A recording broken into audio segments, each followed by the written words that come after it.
Hi everyone. So today on the 14th of October 2020 marks 10 years, a whole decade since I have been a qualified personal trainer. And I didn't actually expect that today would be the day. It just come up on my Facebook time hop that today I posted that I had the good news. I had become a PT. So I was going to put a little post about the 10 things that I have learned over the last 10 years, but I actually thought I would just do a video because sometimes I can just bullet point, and also I wanted to record this or document this as a little bit of a reminder for myself for maybe in 10 years time for me to look back and see how much I have kind of achieved or what I have done or what I've learned really over the next 10 years, which I am looking forward to, and who knows where I will be and what I will be doing, because looking back I have massively changed my business from when I first qualified. So when I first qualified, I was working in recruitment, and then I got a job at David Lloyd full time and absolutely loved it. It was brilliant. I then took the leap and went self-employed, part-time back in recruitment, which was probably 7 years ago. And then I built up my client base and built up my PT work alongside me working as back into the recruitment in the office. And then probably about 6 or maybe 5 years ago, I then qualified as a sports massage therapist. I then kind of went on to expand my client base even more. And probably 4 years ago, or 3 or 4 years ago, my actual business was probably 80% of sports massage and only 20% of PT. And I've always kept hold of that fitness. It's always drawn me back, no matter the ups and downs I've had with my own personal insecurities and my own personal journey with exercise, body, diet, and helping out my clients. There's always been that drawback into fitness, and I've never actually wanted to let it go completely. However, many times I have thought about giving up and going to get a completely different job, going back to full-time employment, regular employment, rather than being self-employed. But I've always, like I say, been drawn back into fitness. So I then converted my business back into probably 80% now of fitness and 20% of massage. So it has massive change, and post COVID, it has kind of helped me with my direction of where I want my business to go forward into next year, into 2021. So I realise I said so quite a bit. I'm just trying to think. I haven't actually drafted this bit of what I wanted to say, but I'm just kind of thinking back the things I have actually accomplished. So obviously PT, level 2, then up to level 3, and then the sports massage qualification, and then the nutrition qualification, which it wasn't the standard one you learn on the PT course, it was the next level up. So I am qualified as a nutritionist as well, which I did do in 2017, I believe. That was after I completely kind of pushed myself too hard, reached a little bit of a burnout phase, as most personal trainers do, about 4 or 5 years ago. And then I really wanted to key into nutrition, and that is really what took me away from the massage and more into the fitness and nutrition. And then I evolved to become a lifestyle and health and lifestyle coach. So my clients now, when I first started PTing, it was all about train hard, sweat, feel great. I think that might have been my slogan. Train hard, sweat, feel great. I used to completely beast myself. My clients at the time were, those of you who stuck with me, you will know this.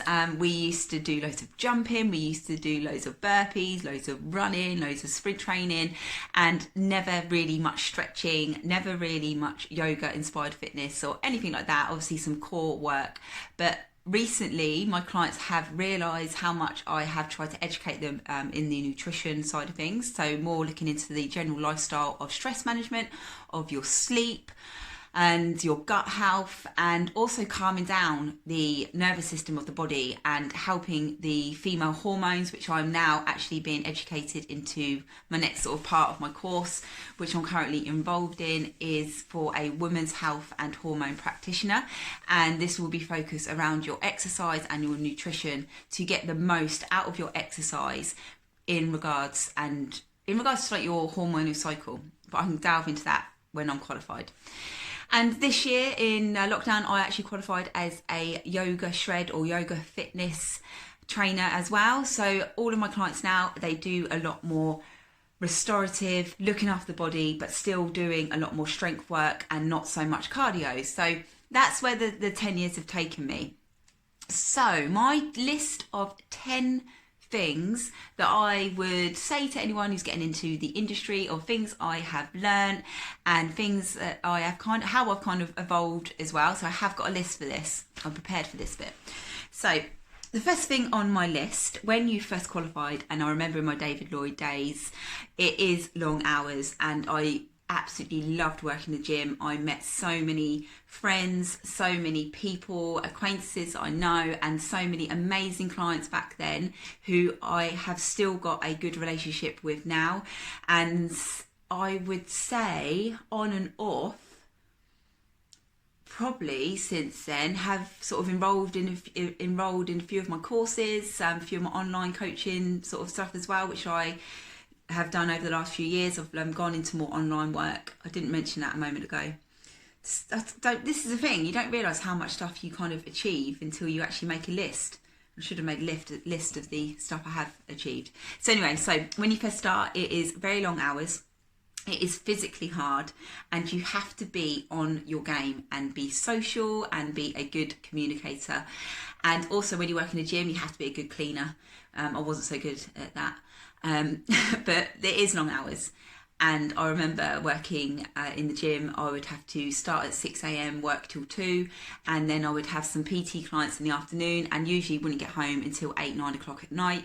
And then it, depending on the next day's shift, would be a long day again. So for example, I'd have like early morning PT, and then I'd be on a like 4 till 9 or a 5 till 10 shift later in the evening. So it's very, very long hours, but I was a lot younger then. I was obviously 25 and absolutely loved it. You also end up taking a lot of classes, a lot of spin classes, taking a lot of circuit classes, and depending if you do exercise to music, you will be taking a lot of classes if you work in a gym. And I got into the trap of actually training with my clients for years and years and years. I don't necessarily do that anymore, because that was the kind of the bit that pushed me over the edge when I reached my burnout. My body couldn't actually handle my own training and training with my clients as well. So number one, long hours, and it's physically tough, mentally tough. Number two, like what I've already covered so far, you do meet some amazing people, build some amazing relationships with people, and like I say, still in touch with them now. Not saying my clients, but still just in touch on Facebook, and they kind of, still communicate, still class as friends. So that is definitely a plus point.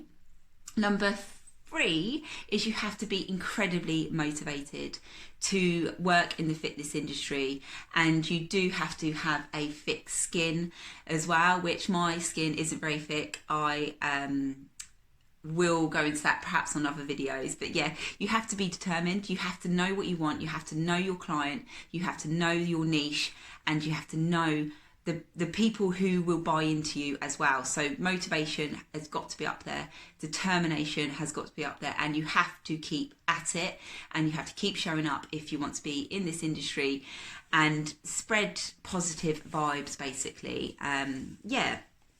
You have to also continue on with your own physical training, whether that would be whatever your niche is. So if you coach runners, you have to be kind of pro at that particular niche. And that's another thing I've learned, actually. You cannot be an expert for every single element of fitness. So you can't be an expert on strength training and running and Pilates and yoga and like a tennis coach or badminton coach or swimming coach. There's so many different aspects to fitness. You can't be good at absolutely everything. So that's where you need to know your niche, and I'll come into that later on for my niche.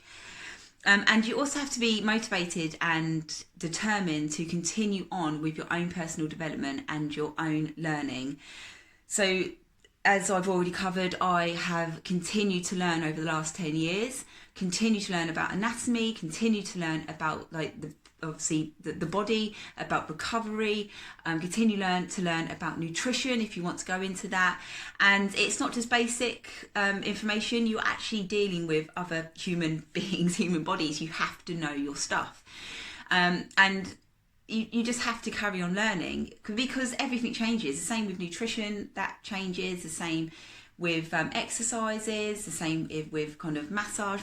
There's loads of different massage techniques. As you know, you've got general therapists, you've got sports massage, you've got physiotherapy. So everything is graded, and depending on the level you want to go at, you have to carry on learning, and you need to be motivated and determined to do that. Otherwise, you're just going to be just a bit kind of stale and stagnant really with your business. And I do get bored very easy, so I have to carry on learning. I'm only on number 4, which is personal training and nutrition are a very different ball game. So you can meet with your client once or twice a week, and you can give them a workout to do in the gym or when you see them at their homes. You will then advise them to do another exercise kind of program at home or at the gym, and then you advise them about their nutrition or kind of what they're eating, give them some key basics. And that is the hard part. I have had so many clients say to me, yeah, training was great, nutrition, no. And unfortunately, you can't out-train a really bad diet. So nutrition is key, and it's probably up there. Throughout my own journey, nutrition has to be at the top, and then movement underneath. And then your hardcore training, probably right at the bottom. It's exercise is kind of the bottom of the pyramid, and you've got so many elements above that, like lifestyle changes, i.e. stress, sleep, hydration, gut health, nutrition, general activity, general movement, and then you've got your exercise. So there's so many elements. At the beginning of my career, 10 years ago, that pyramid, to be honest, was flipped the other way. It was training at the top. It was then movement, daily movement, and then it was kind of loosely diet. And then I would probably say stress and sleep were at the bottom, right at the bottom. Now, I've changed that around due to that burnout episode, and I'm getting my clients now to try and change that around. And when you do change that, the changes will happen. 5, it is a hard industry for body image, and it can flag up many insecurities that you have for yourself. Now, those of you who know me, who know my journey, I was a very large teenager. I was an obese teenager. I reached about 17 stone when I left school, size 24, and I have always had weight-related insecurities. And what better way to try and overcome those insecurities by getting a job in the fitness industry, which focuses on your body and how you have to be seen and how you have to look, and you are judged on it. You are judged on your body being a personal trainer. So many people will have to go through that, and I have, like I said at the beginning of this video, you do have to have a relatively thick skin. And sometimes my skin is not as thick, and I do still suffer with the little kind of devil's hope in your brain, like, you know, oh, look at you, do you look okay in them leggings? You know, are you, you just know, are you too bloated one day? And now in the fitness industry, there's so many people coming out, especially on Instagram, where it is okay to have cellulite, it's okay to have belly rolls. But over the last 10 years, then obviously, well, throughout my whole life, I started dieting when I was at the age of 13, and have been on a weight loss journey right up until I was like 30. That it's tough, it's so tough, and you see so much on social media of being perfect. And then getting into an industry where you are judged on your body image, it's tough. You do have to have a thick skin. But again, you need to know your niche. You need to know your clients, who you're working with, and who really appreciates you and can relate to your story. And they will be your kind of, what's the word I'm looking for? They will be your tribe. That is the word I was looking for. I had to pause the video to think of that then. They will be your people who come to you, who can relate to you, who understand you. So yeah, it is a very, very hard industry when it comes to any insecurities you've got and any self-doubt. You will constantly self-doubt, but you need to override that and know your purpose in the industry. And you are forever evolving. So number 6 is that you are forever evolving, and you'll understand that from what I've already spoke about, from where I've come from to kind of where I am now in the industry and my whole career basically. So clients' goals will change over time. You may get a client come to you and they want a certain goal, and then over time when they start working at that, they may realise it's not for them and they want to change. So you as a personal trainer, you have to be adaptable to those changes. And if you can't help them, then I would advise to actually direct them to someone who could help. I've had I've had clients in the past who come to me with a weight loss goal, for example. I get them to that point and then they want to go to a strength and conditioning kind of gym, and that is totally fine. I'm not qualified as a strength and conditioning coach, so I would direct them in the place to go to do that.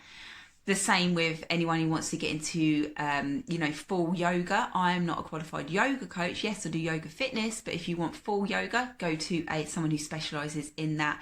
And the same with someone who would come to me and they want some triathlete training. I would then guide them to someone who I know who does triathlon training. So it's absolutely okay. You can't adapt to every single client and help everybody in their journey. So you need to realise that. And if clients go, it's great because you've got them to a certain level and you can pass them on, and their goals, you'll be part of their journey basically. There's so many people who are part of my journey in my younger days that got me to be a personal trainer, and it's so rewarding to know that.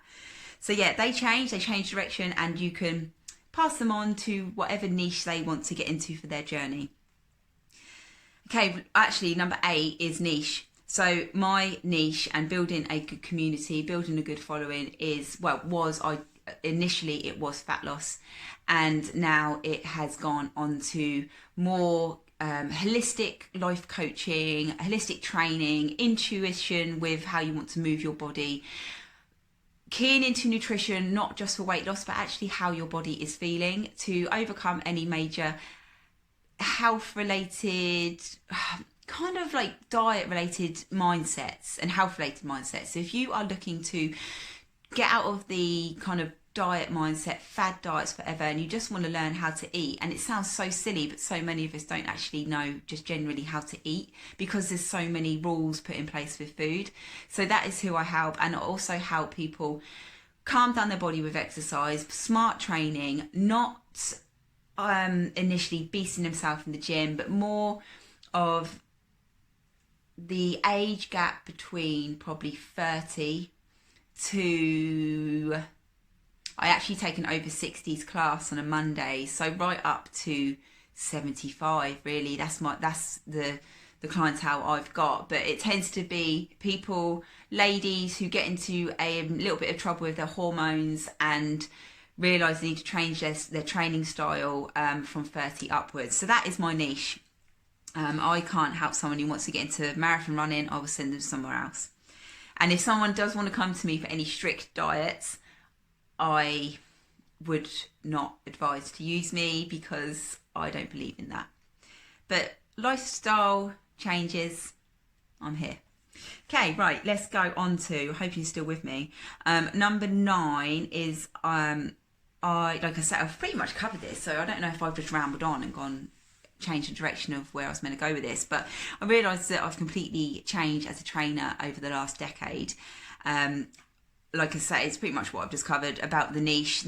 So number 8 was niche. Number 9 is knowing your audience and knowing who you want to help and how much you have evolved and changed to when you first qualify as a PT to years on, 10 years on, like where I am now, and realise how much you have changed. And it's pretty amazing because I've changed as a person, I've changed as a trainer, and all of my clients have changed on that journey with me, and especially the ones who still follow me, and even clients that I've had for like 5 years.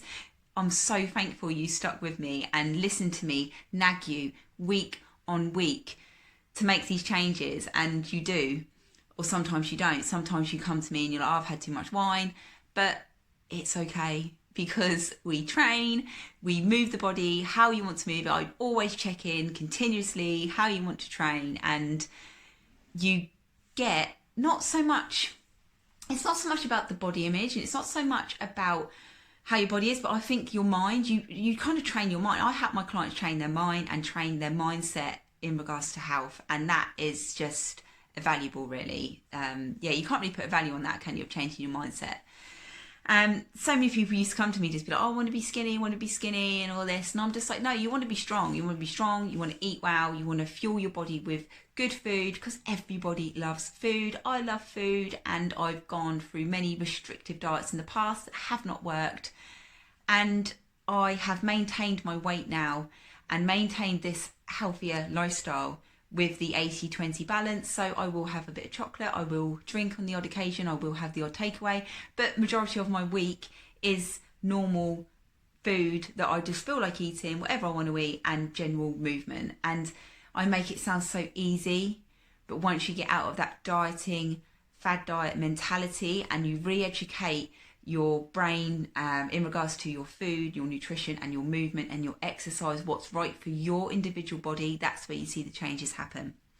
So I have just finished here saying I think I'm glad I've recorded this video, and thank you for watching. And I just want to document this to see where I am in 10 years time, because who knows.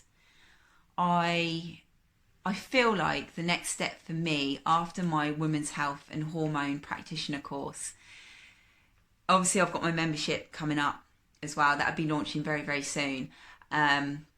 Just for me to reach out to more people, really. But I feel maybe in the next 10 years, I probably will end up doing my full yoga qualification.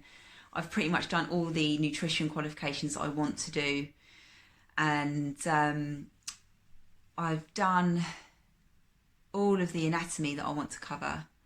So yeah, I think potentially I could be in some random retreat somewhere, taking retreats that's surrounded by cats and doing like female hormone moon circles and being that holistic person. Who knows where I'll be in 10 years. Obviously Jamie, my husband, will be with me. He plays the guitar, so I imagine he can come along as well. He quite likes cats.